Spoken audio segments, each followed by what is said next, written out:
A creek can kill faster than bullets. And tonight, it feels like it is waiting. The valley is all black shapes and wet air. A moonless pocket of mountain jungle where the canopy swallows what little light exists. Fog clings to the waterline. And a fast creek slices the terrain in half like a quiet warning. A naval special warfare SEAL platoon moves toward a landing zone for extraction after a sensitive grab. But the water is the problem now. Every step near the bank sounds too loud. And every splash feels like it could pull eyes and rifles out of the dark. The creek is not just noise. It is a spotlight made of sound. There is only one crossing. A shallow ford that dares them to choose wrong. If they rush it, the water will announce them with 100 sharp slaps. And if they hesitate, they will stack up in the open with nowhere to disappear. The canopy and broken ground kill visibility. And the creek forces hand signals and whisper short calls, because anything louder would carry. They start to commit anyway. Boots sliding on hidden rocks. Breath held tight behind clenched teeth. The team is trained for gunfire. But the creek turns simple movement into a slow trap. One step at a time. And the person who will save them will not be the one with the biggest weapon. It will be the one they still think of as just support. The platoon is coming off a grab that cannot end up on anyone's timeline. And that is why they are moving like ghosts. A naval special warfare SEAL platoon threads through the mountain jungle valley with helmets low and carbines tucked close. Following a route that should lead to a helicopter landing zone. They keep light discipline. Screens dimmed and optics capped. Because even a glow under the canopy can feel like a flare to the wrong eyes. Their world is reduced to hand signals. Careful footing. And the muted clack of gear wrapped in tape. Up front. The officer in charge. A lieutenant. Checks the terrain against what he memorized before wheels up. Just behind him, the platoon chief manages the real pace. Spacing the file so one burst cannot catch them all, and keeping everyone on noise discipline. Counting steps in his head. Watching for bunching and listening for anyone losing rhythm tonight. No one talks unless they have to. And when they do, it is a short, breathed-out phrase that gets eaten by the creek. Even the rear security moves like a metronome, head on a swivel, trusting the chief to keep the line from stretching or collapsing. The map and the ground agree on the worst part. The creek cuts across their route like a moving wall. And the only crossing is a shallow ford that looks harmless until you hear it. Rush it and the water will slap and splash like an alarm. But hesitate, and the platoon will bunch up on the bank where the canopy blocks sight lines and the fog makes distance feel wrong. The creek hides a whisper. But it also hides the cues that keep a team synced. So timing turns into guesswork. They pause just long enough for everyone to read the same problem in the same dark. The creek noise swallows anything more than whisper short calls. So the chief's hands do most of the talking and the lieutenant's nod is the decision. The extraction bird is somewhere out there on the clock. And the valley feels like it is tightening around them with each second they waste. Then, boots slide off mud into cold water. And the line commits. Because turning back is not an option. In the middle of that line is Hospital Corpsman, First Class Rachel Kincaid. The platoon's Special Operations Independent Duty Corpsman. Most of the guys just call her Doc. And they say it the way you say something you depend on without thinking about it. She has prior Fleet Marine Force tours with Marine infantry in hard terrain. The kind of experience that teaches you what panic looks like before it reaches someone's face. She carries her medical kit like it is part of her body. And she moves like she has done this in every kind of dark. Doc is not loud. And she is not trying to be one of the shooters. The platoon values her for one reason that matters more than ego. She keeps them alive when plans fall apart. They trust her hands in the first critical minutes after an injury. When seconds decide if someone walks out or gets carried out, that trust is real. But it comes with a blind spot. Because they still treat her like support. Not like a voice in the tactical calls. You can see it in the little things. how they keep her centered in the file, and how someone always checks that she is still there. They warn her not to drift, not to get separated. Like she might be a loose piece of gear instead of a trained operator in her own right. Nobody is being cruel. It is just habit. The way teams protect their corpsmen, because losing Doc means losing tomorrow. Rachel does not argue. She just keeps her eyes up and her breathing slow. As they reach the creek, the others watch the far bank and the shadows. But Rachel's gaze drops to the water itself. She studies the flow like it is speaking in a language she understands, tracking where the current smooths out and where it breaks around submerged rocks. Her face stays calm, but her attention is different, almost personal, like the creek is not just terrain to cross. And in that moment, you can feel she knows something the rest of them have not noticed yet. Before she ever wore a corpsman badge on her chest, Rachel Kincaid lived in open water. She was an elite distance swimmer and a rescue diver. The kind of person who learns to trust what a current is doing instead of what it looks like from shore. Moving water has patterns. Seams where it runs smooth and dark. Breaks where it churns over rock. Quiet lanes where sound dies down and footing is safer. Rachel reads those patterns the way other people read contour lines on a map.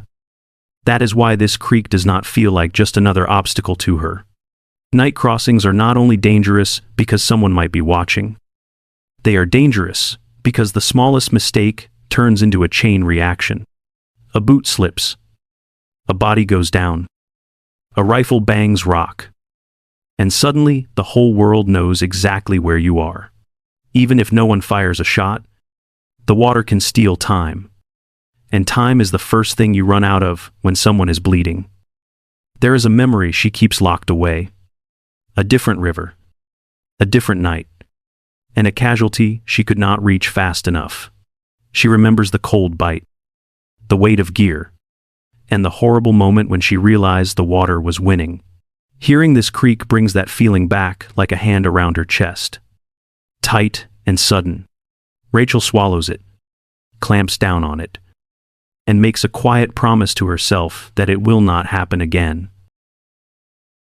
As they close on the ford, the platoon tightens around Rachel like she is something fragile that cannot be replaced. A hand brushes her elbow to keep her centered in the file. And someone mouths a reminder to stay tight and not drift. It is not cruelty. It is instinct. Because every one of them has seen what happens when a corpsman goes down. Still, the message is clear. They want her safe, not heard. Rachel does not argue or roll her eyes. She checks her kit by feel, makes sure straps are flat and quiet, and keeps her light discipline like it is a reflex. While the others scan the far bank and the tree line, she keeps looking at the water, tracking where the surface smooths and where it breaks into noisy chop. She can see a cleaner line across, a darker seam that would mask sound and movement, and her fingers twitch like she wants to show it. For a second she lifts her hand, ready to signal a better path. Then she lowers it and keeps moving, because she knows no one is looking to dock for a crossing call. The creek keeps talking, and the team keeps stepping into it. And Rachel swallows the small sting of being overlooked. Patience is easy in training, but tonight it feels like a debt coming due. The first boots hit the ford, and the creek instantly gets louder, slapping against shins and stones like it wants to betray them. Then the night cracks open from the far bank high ground. Flashes, punching through fog, and leaves as rounds snap low over the water. Someone barks contact front, and the file reacts as one body. Shoulders hunching, and carbines coming up without wasted motion. The shallow crossing that looked like a simple problem turns into a kill zone in a single breath. The platoon tries to split the danger, half of them pushing toward the far bank for cover, while the rest drop low on the near side behind roots and rocks. Return fire stays controlled. Short bursts from M4A1 carbines aimed at the only clues they have. Brief sparks of muzzle flash, and the wet shine of leaves that reflect it.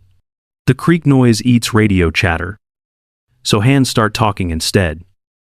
Quick signals for shift left, hold, move. Fog and canopy swallow distance, making every shadow feel closer than it is, and every second feel longer than it should. Then a second line of fire opens from upstream, angled down the length of the ford. And suddenly the crossing becomes a funnel. It is enfilade, the worst kind, because it rakes the water where bodies have nowhere to stand tall and nowhere to disappear. Rounds stitch the surface, throwing tiny violent splashes that look harmless until you realize each one marks a miss by inches. The team in the creek is trapped between moving forward into the unknown and freezing where the water makes them easy to track.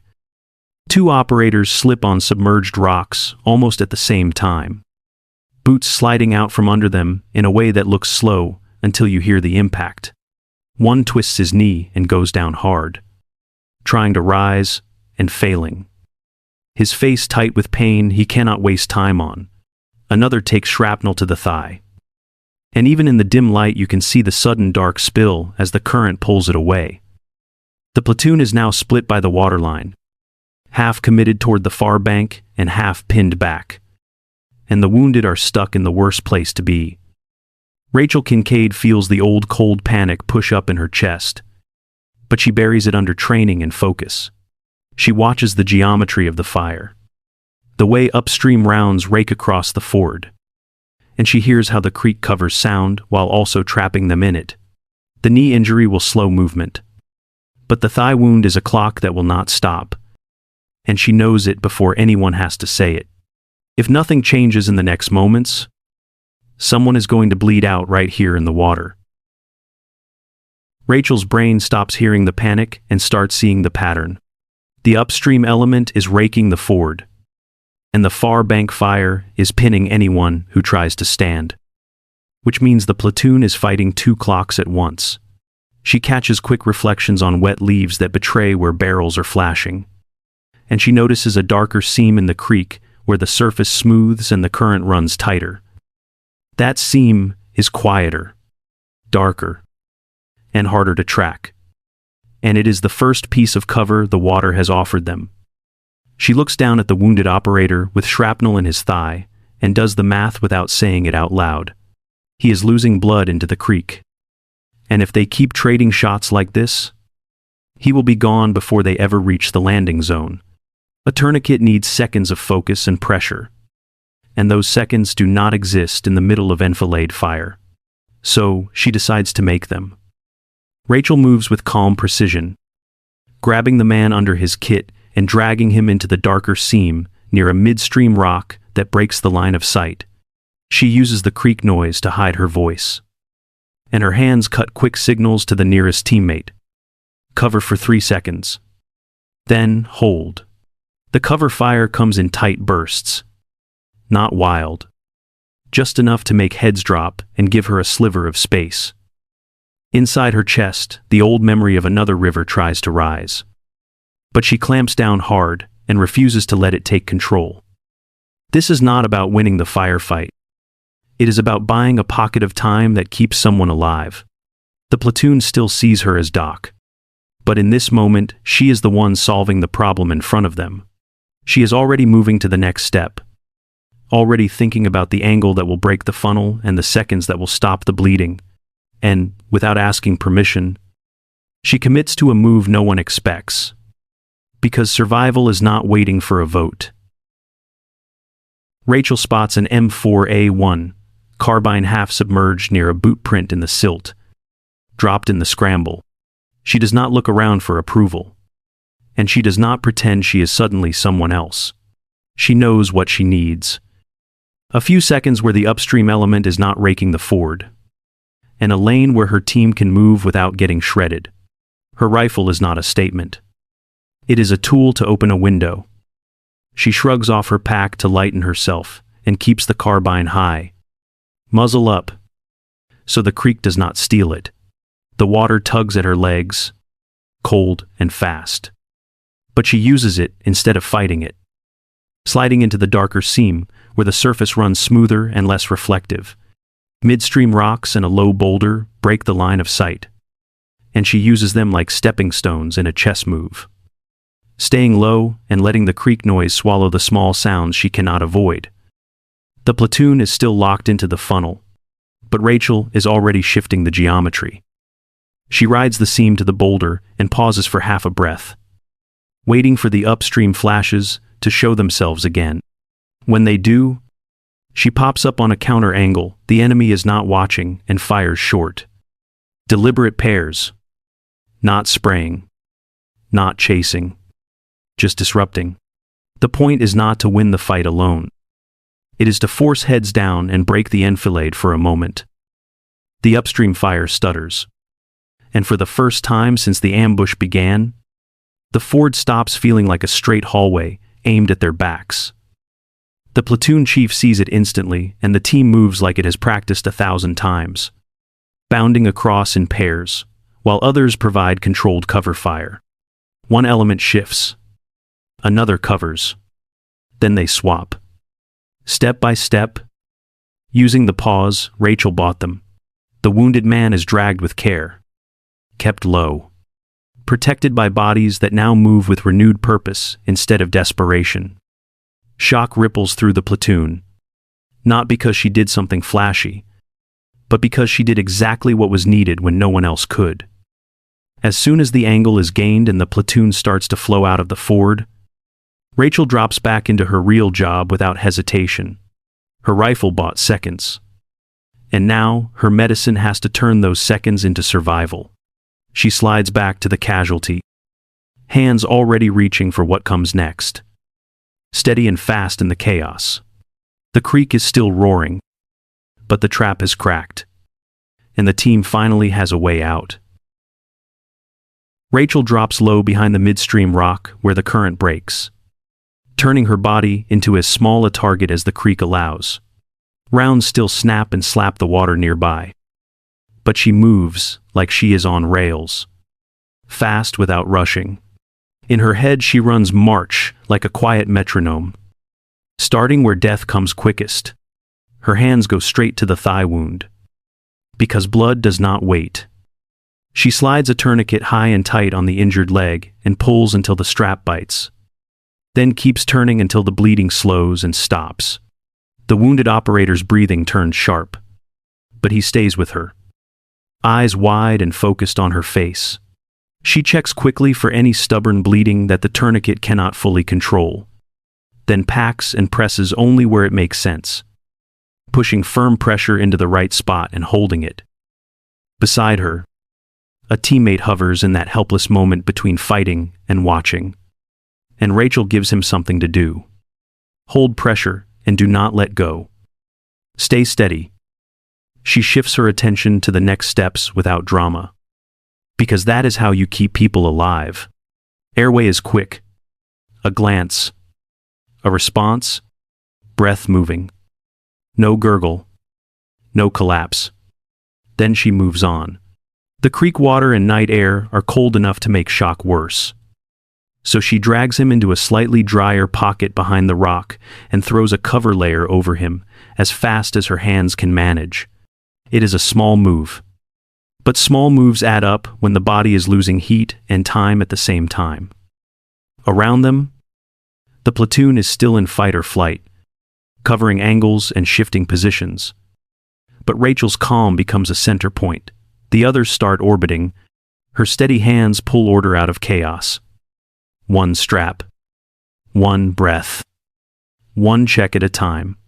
The bleeding is controlled. The casualty is responsive. And the team finally has a person who can be moved instead of a life slipping away.